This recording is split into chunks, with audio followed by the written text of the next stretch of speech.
யாராவது காப்பாத்துங்க, நூதன கொடுமை பண்ணிட்டு இருக்கான். அப்படி என்னன்னு தானே பாப்பீங்க. இப்ப பாருங்க. என்னம்மா அண்ணம்மா என்னம்மா? ஓ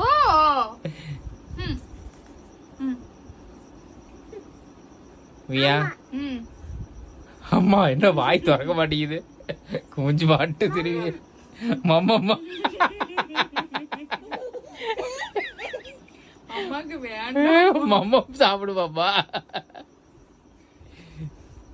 காட்டு மம்மம். உனக்கு மம்மம் மூட்டும் போது நீ வாயில் கொடுத்தா வச்சிருப்பேன். காட்டு என்ன பண்றான்னு பாப்போம். வியா வியா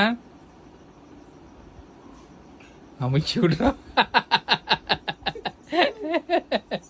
அடுத்து பெரிய பாலோட கையில் வச்சிருக்கிறா.